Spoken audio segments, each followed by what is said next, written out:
7:49 to go here. It's 86-65 in favor of the Riverhawks. Cole Pessolano here with you on hand, alongside Luca Tedesco at Costello.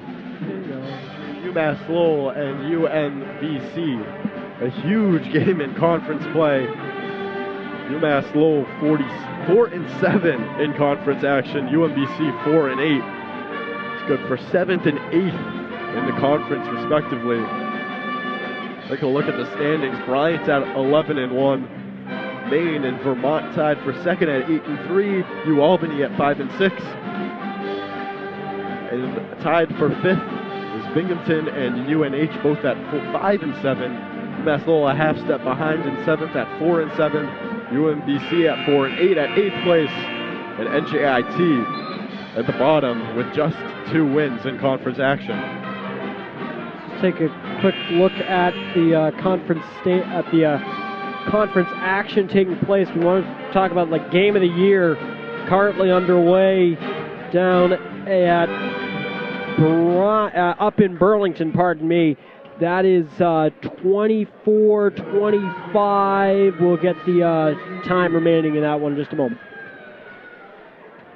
So Dalen Dickerson at the line for UMBC. He gets 2 free throws. The first one is up and in. The score in that game up in Burlington, 25-24. Bryant leads 6 minutes to play in the first half. Dickerson knocks his first point of the game. Second free throw is up and in. Goes 2 of 2, make it 86-67. Riverhawks want to go fast here. A press here from UMBC. Vinci races into the front court. An open 3 for Yuri Covington on the near side elbow is good. Don't start pressing, guys. 22-point lead. I think that this one might be starting to get out of reach. 89-67, 7.5. Down low is Bryce Johnson trying to go up and in, but a foul called. Yuri Covington going to pick up his 4th.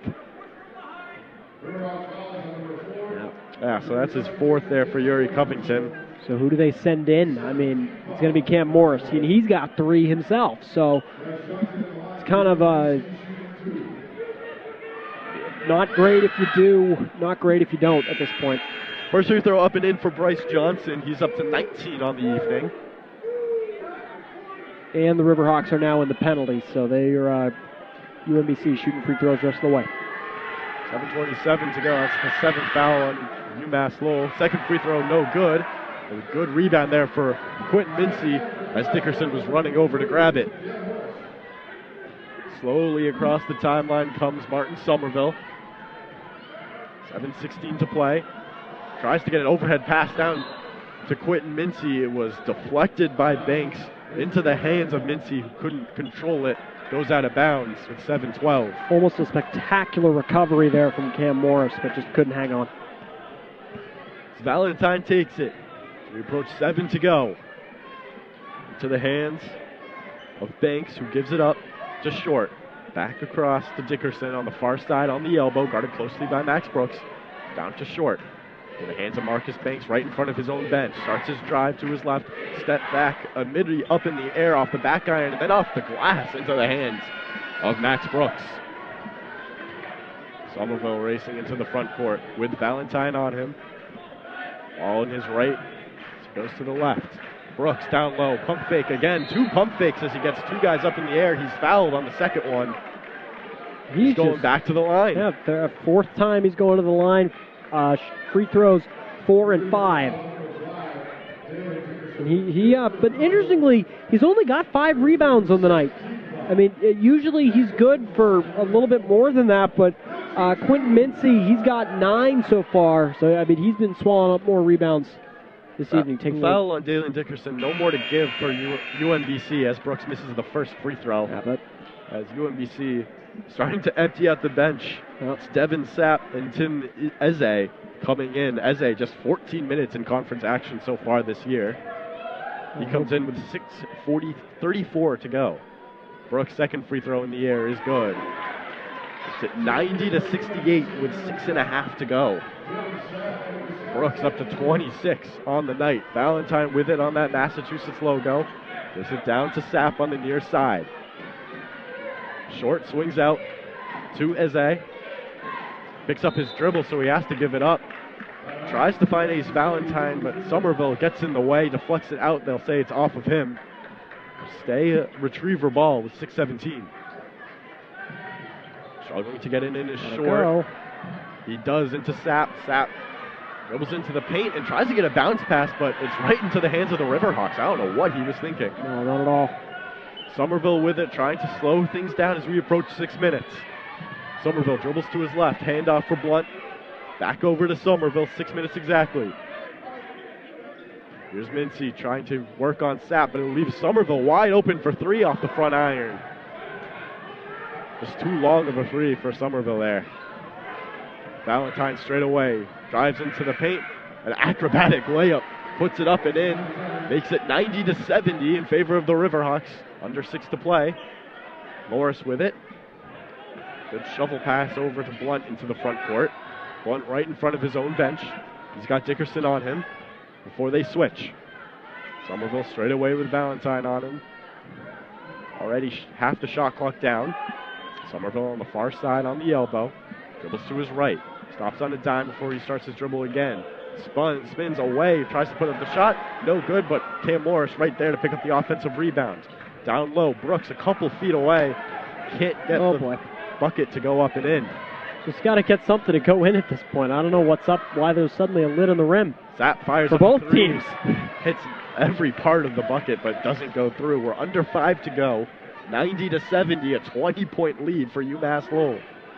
Somerville goes slowly into the front court. Oh, he made that by like half a second. He was so close to getting called for a violation there. Straight away, Max Brooks over into the corner with Quentin Mincy. Mincy bounce pass down to Brooks. Down in the paint. Takes one dribble, lays it up. Over two defenders. It's up and in. Max Brooks has 28. Riverhawks have 92. One away from his season high. 4:24 to go. Sapp with it. Over to Valentine straight away before he gives it up for Dickerson. Dickerson tries to drive, spins, puts up a layup. It's no good off the rim. And it's fired, sent out of bounds as Dickerson goes into the fourth row. Yeah, and I mean, trying to save it. That is not particularly a wide berth there. I mean, the little railing there in the middle, and he's able to squeeze through to get up onto the fourth row of the bleachers. Out of way. So Riverhawks ball, inbounding from the backcourt as UMBC sends a press. All 10 players in the backcourt. Morris, ball in his hands, bounced down to Somerville. Somerville driving to his left, trying to get it across. Does with 4 to spare this time. Somerville ball in his left hand. We get 4 minutes exactly. Right now as Brooks drives in and slams it home. Max Brooks with 30. 94-70 Riverhawks. So there's his season high. Short turns it over. Rather, that was Dickerson turning it over. Right into the hands of Max Brooks. What a game for UMass Lowell. This is exactly what they needed. Somerville gives it up to Brooks down low. Swung all the way across before it finds the hands of Somerville straight away. Dribbles to his left. Somerville, as he's falling, puts it up. No good off the back of the rim. Brooks wanted the ball there, and I think you just give it to him. Sapp, handoff to Dickerson. Dickerson outside with Short. Short to Eze as he drives into the paint, lays it up. Max Brooks not even trying to go up for a block that time. It's 94-72. They're going to just try to run out the clock here. Gets on the board with just about 3 minutes to go. Dribbling around, finds Brooks straight away. Brooks down to Ant Blunt on the near side in front of his bench. Back across. Somerville straight away, under 10 to shoot. Somerville driving to his right, lays it up. And it goes into foul. Yes. And that will take us to our final media timeout. 96-72, Riverhawks on top. 2:41 away from a huge conference win.